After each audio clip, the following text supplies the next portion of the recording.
Welcome to Not Your Typical Leadership Coaching, the podcast that builds on conventional wisdom and adds a fresh perspective on this ever-evolving field of coaching.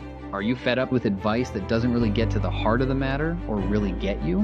Whether you're a reluctant or seasoned leader, this podcast is for you. Embark on a journey of actionable insights, harness untapped potential, and learn to develop a mindset that will transform you permanently. Not Your Typical Leadership Coaching, where we shatter boundaries and awaken the confident and compassionate leader within.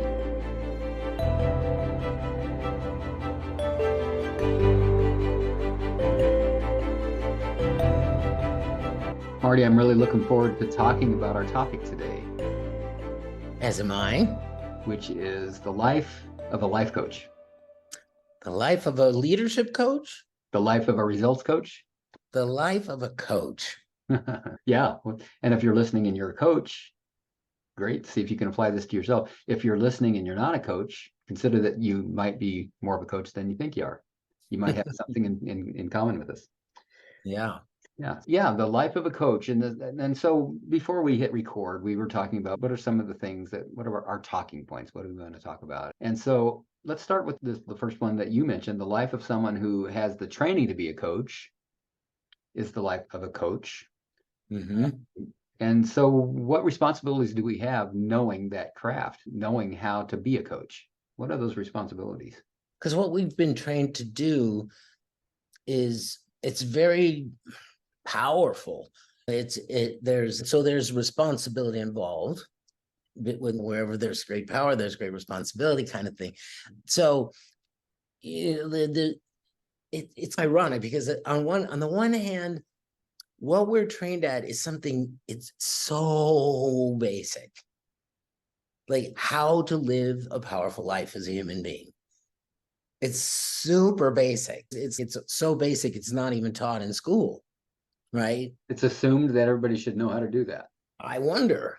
And on the other hand, most of the people on the planet are not applying these principles that we've been taught and taught how to bring out in others. Like that ability to live a constantly transformed life, to get yourself out of the way of results that you're not in your current mindset and circumstances you're not able to do. These are fantastic tools to have, and they're not taught. It's not like there's a class on that in high school, or that. Imagine if high school were oriented around these questions. I think that with that does come huge responsibility. Responsible to what are you thinking? The responsibility is I'm responsible if I'm a life coach and I'm trained in these skills. Yeah, if you're the president of the United States, you are responsible for whether or not we go whether or not we go to war. But I was thinking of the old adage or warning that the president's going to have his fingers on the button to take us to global nuclear war. So with that role comes responsibility. And so I'm thinking the same thing about coaching, because there's great power that gets unleashed in people when we practice our craft. So the craft itself is something to be responsible for and with, and to whom? Well, to the world, to our clients and to ourselves and to everybody that gets impacted when somebody transforms their business or learns how to communicate. On the one hand, I think part of what's interesting about the question is that it invokes something so basic, how to live life well. Mm-hmm. The craft of living life. And on the other hand, it's not generally known. It's not everybody's trained at that. Do you have an idea? Well, let me ask the question differently. Of course you do. What is your idea about why that is? Why aren't most people able to live, I've heard you use the word powerful or transforming life? That's a great question. I'm asking it from this place. Mm-hmm. I agree with you that there's great responsibility when we have clients that are coming to us to learn how to do that. Yeah. To develop the ability to do that. And I know that I listened to episode 2 where I interviewed you, And I know that your philosophy of coaching is that everyone has it inside themselves to be the expert in their own lives. You might have said it a slightly different way, but that's what I got from listening to that episode again. Yeah. So given that everybody has that inside, let's assume that's true. Happen to agree with that. That's part of my philosophy as well. If they don't already know how to do that, why not? If they've got it inside, why aren't they doing it?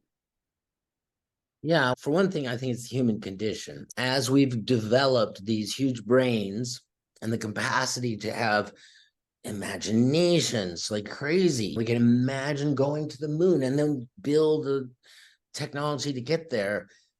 And we've also developed this whole psychology, there's all of these, the ability to house inside of us all these different sub personalities and conversations between them and all that. I think it is the human condition to be to have that separation from our power. So I'm not pointing the finger at people who don't have that. The craft that we've learned is how to get beyond that, how to turn that into something that you use to build a better life and a better world.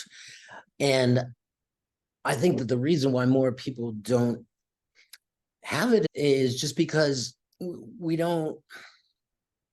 haven't valued it. We haven't prioritized it. As a society, we prioritized making things, building things, right? Getting things done. That's been our priority. Yeah.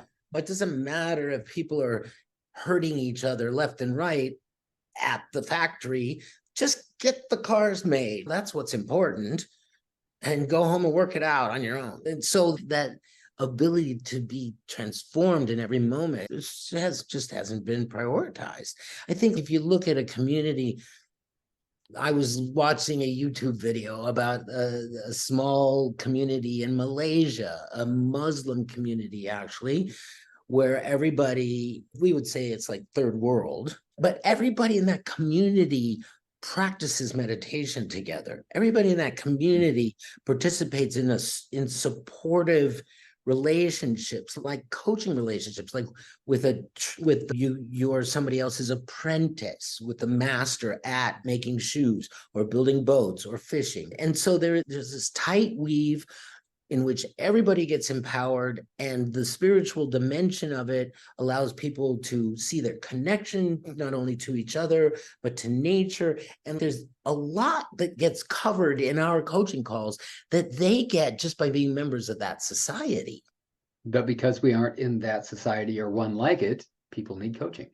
Or where And else would the they get that? difference between that society and ours is this emphasis on doing and making, as opposed to, let's say, being and relating. Yes, yeah. As coaches, we are trained in this craft, and we are responsible to help people to develop and learn about some of the things that we've been trained in. Mm-hmm. And hopefully that we've been practicing and continuing to develop in ourselves. Yeah. Yeah. Does would you add anything to what I just said about this responsibility piece, or Yeah.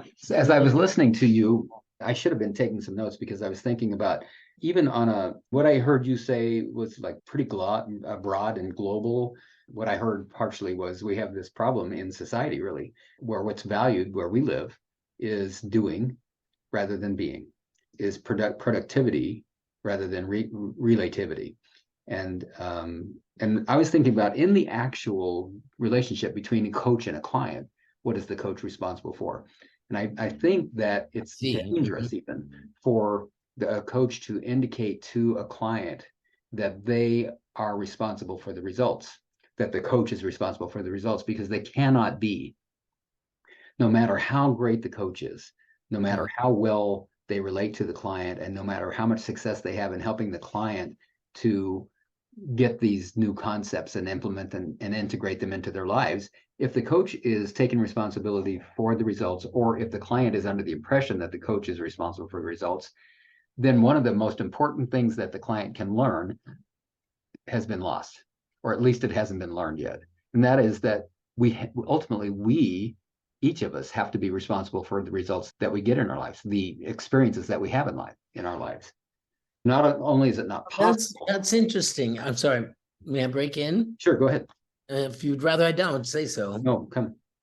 See, I think this starts to rub up against what this global point that I'm making. I realize, and in fact, I'm a little embarrassed. Oh yeah, the responsibility in the conversation of the coaching. That seems a lot more relevant. But when you say it the way you say it, I get present to why I put it that way, or why I'm thinking about that. Because yes, we are all each responsible for the results we get in our life. Okay. But notice that in that Malaysian community, nobody would ever say that. They don't have to. They're all responsible, right, for each other. And so that statement, you're responsible for the results in your life, it doesn't come up there. And yet it's true, right? When we look at them, we can see how that guy he fixed the boat. He's responsible for his own fishing business or whatever. But when we say that in the West, you're responsible for the results in your life, there's already something missing that we're teaching in coaching, or that comes, maybe not teaching, but the coaching relationship brings out this partnership that wouldn't have been there otherwise. And of course, most of the time when you coach somebody on producing a result, they've got to go get involved with other people in their lives. It's usually not just about themselves. I'm just hearing, as we're discussing like that, there is this something that might actually be working against us in our society when we say you are responsible for your own results. There's more, of course, to the agreement between a coach and a client. Yeah. And one of the agreements I have with my clients is that it is agreed that they're responsible for the results. But the other agreement, one of the other agreements is I, as the coach, am responsible to support them in achieving those results. So I'm responsible for the process that I facilitate, for the philosophy that I bring into coaching. Yeah. I'm responsible to be within my integrity and actually believe in the client. And if I don't, to own that, to own that I don't have the faith and the belief in the client that they have the capacity to achieve whatever it is that they came to coaching to achieve. That's a huge responsibility, and one that's really hard to own. And I've had clients where I just didn't believe in them. And it's a much different experience trying to coach someone that I don't believe in than when I'm trying to coach someone that I do believe in. So there's responsibility in that, responsible to stay within my integrity, to be honest, to be straightforward, to acknowledge when I'm not the best fit. Yeah, whether that's because of ethical issues between whatever the client is doing and how they're doing it, or an extreme example of that would be if I found out a client was breaking the law and they wanted my support in helping them to break the law better so that they could get the result in that particular way. For me to support them in that way, I don't believe in them. I don't believe in their way, and I don't believe in the outcome that they want. And so I'm responsible for having integrity around that and saying, no, I don't think we're a good fit here. Yeah, I'd have to look up the concept of responsibility and how that lives, like in Malay, in their language, right? But, or other languages. But clearly, human beings create their own reality. And I'm just wondering, if one of the key factors to having any power at doing that, creating our own, only our reality, is this very coming together and sharing of these roles and working together, partnering on things, becoming it's in connection that things get produced.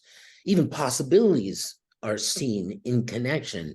If I'm just rehearsing my own thoughts, there's no new possibility. It's when I start talking to you that, okay, snap, crackle, pop, new possibilities are coming on in community, right? That's so right. I think that's part of what we are being responsible for as coaches, is partnership dimension to this creation of reality. I agree. Absolutely. So do we want to move on to the next piece, or is there more to say about this, about responsibility? No, I'm good. I think there's a lot more we could say about it. There is. Yeah. Nothing's coming to mind right now, and maybe we'll swing back around to bring it up. Just maybe to acknowledge, I see that if the client doesn't take responsibility for doing her homework or producing the results, taking the actions, having the conversations necessary, then you can't blame the coach. The client is responsible for her results.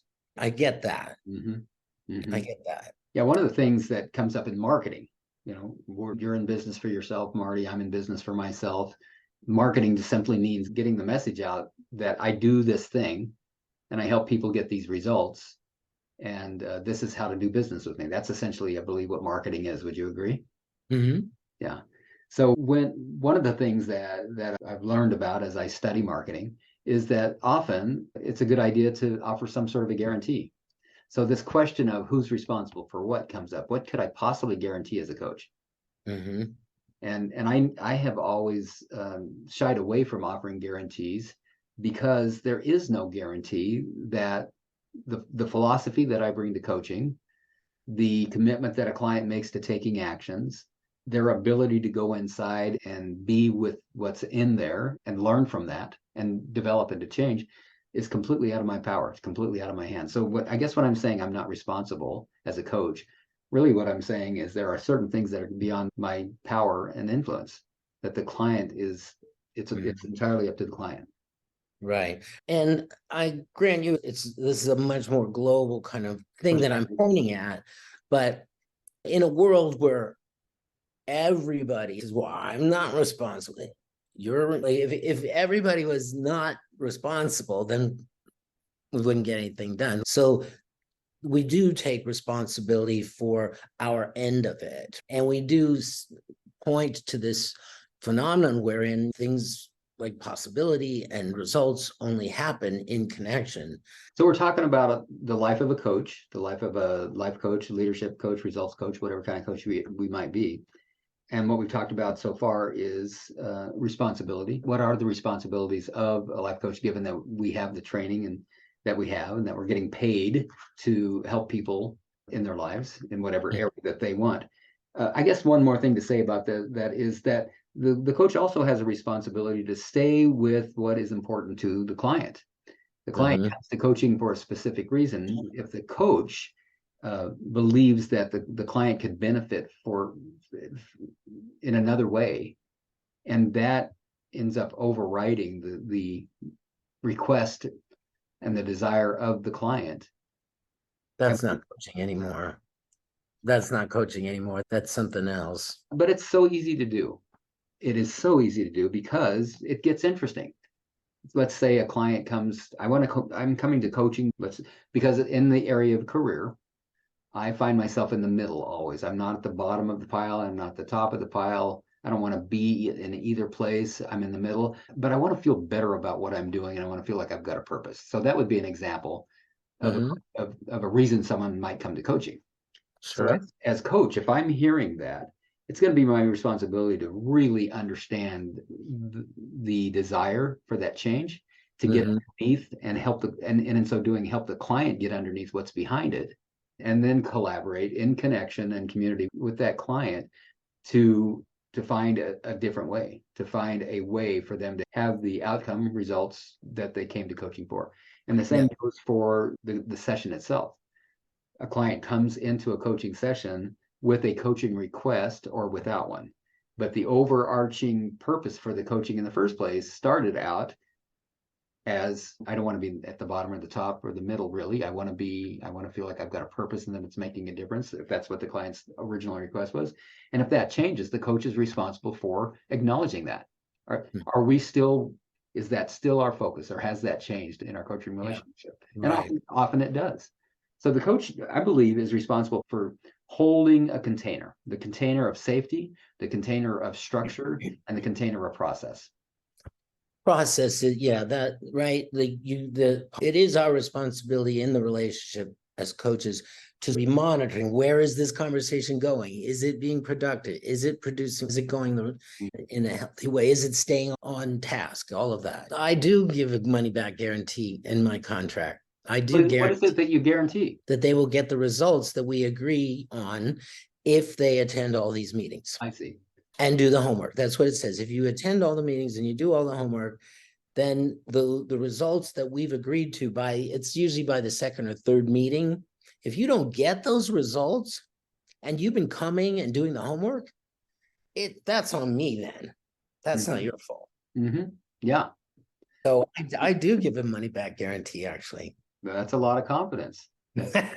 Nobody, I've been doing it for 25 years and nobody has ever asked for their money back. Yeah, that's probably because you're so intimidating and they're afraid to ask for it. Oh, I know, I'm so scary. And another responsibility that we have, and this is moving into our next topic, if you don't mind. No, go ahead. Is to keep in shape. It's easy to lose this presence that it takes to manage these conversations and be there for another person selflessly. We have to practice that. We have to keep at it. You can't just become self-absorbed and continue coaching. Like, that won't work.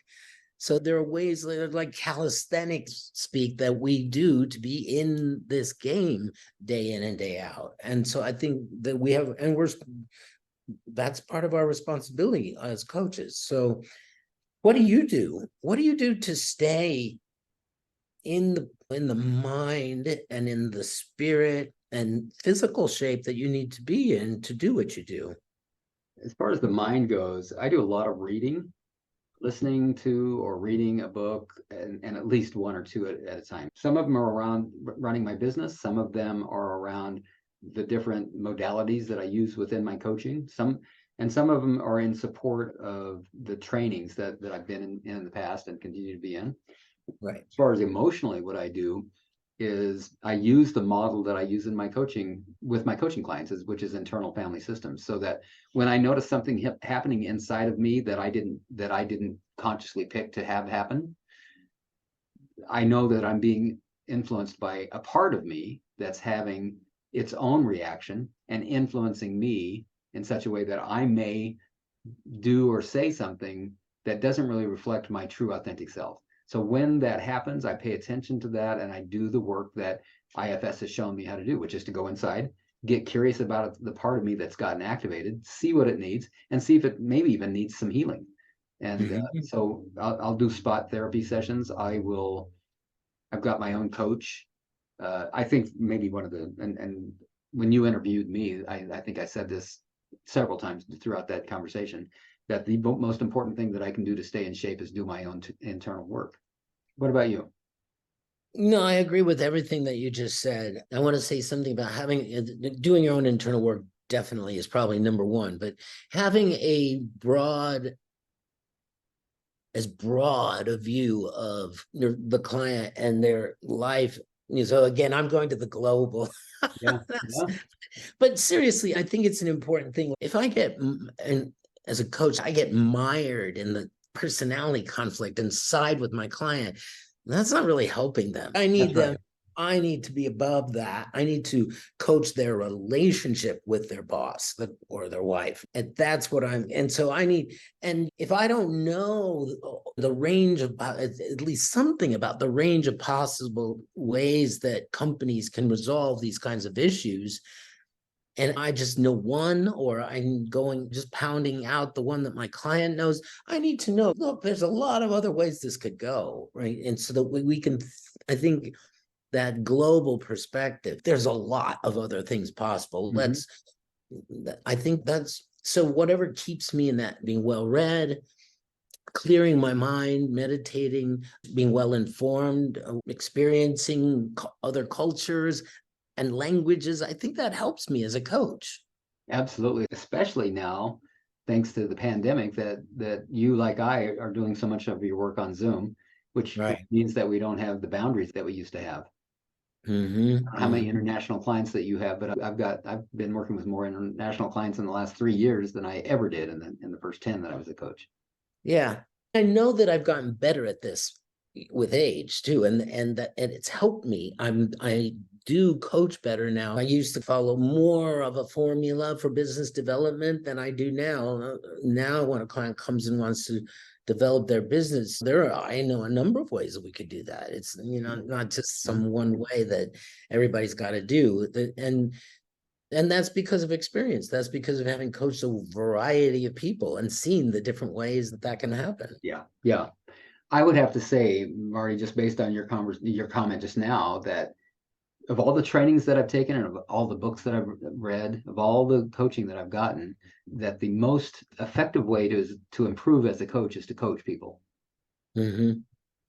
and learn what works and what doesn't. And really, the king of coaching is presence, being in the moment, being present, feeling what they're feeling, and seeing what they're seeing, and experiencing what that.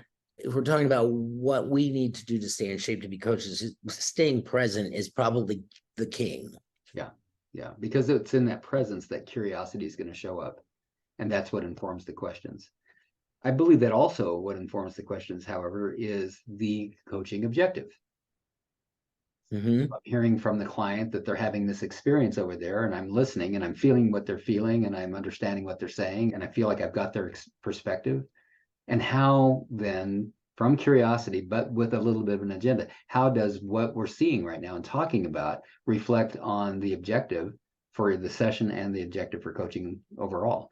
And there's another responsibility as a coach is to bring it back to that again. How is what we're talking about right now related to what you're trying to accomplish in your life? Marty, I'm noticing our time. We had several more things that we were going to talk about, and I commented that I guess I'm guessing, I said, that we're probably going to easily or not so easily get through all of these. We probably have plenty of questions, and we certainly do. So I think we need to wrap up and maybe even make a second continue in the next episode. Okay, sounds good. Sounds good. The other questions for the next episode that we will come back to then are, and I just want to point out that we haven't even really begun to talk about the actual life of a coach outside of coaching sessions and outside of coaching. And so I think that's going to be an important piece of this. The other questions are one that I brought up, which is in life, when is it appropriate to be wearing my coach hat outside of coaching sessions with clients? Is it ever appropriate to be wearing my coaching hat, meaning to apply the principles that I use in coaching sessions with clients to my relationships in life? You brought up the spiritual dimension of the job of being a leader, which I brought up in everything I've said. Yeah, but I think that specifically focusing on that would be really a great conversation. Yeah, good. And then that inspired me to say, maybe we also just need to talk about how that coaching philosophy that we bring into sessions with our clients is applied in our own lives and the impact that has, and possibly what would happen if we had one philosophy for our clients and another one for ourselves that didn't align. So more to talk about. We'll continue that in our next episode. Thanks for listening. Thanks for watching. Bye. That concludes another episode of Not Your Typical Leadership Coaching. We hope you found inspiration and valuable insights to fuel your leadership journey.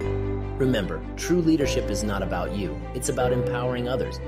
Take your insights to heart and cultivate a leadership mindset that will transform you from within. Thank you for joining us on this quest to leadership excellence. Don't forget to subscribe and stay tuned for our upcoming episodes where we delve deeper into the art of leadership. Until next time, remember that you have the power to lead with confidence and compassion from the inside out.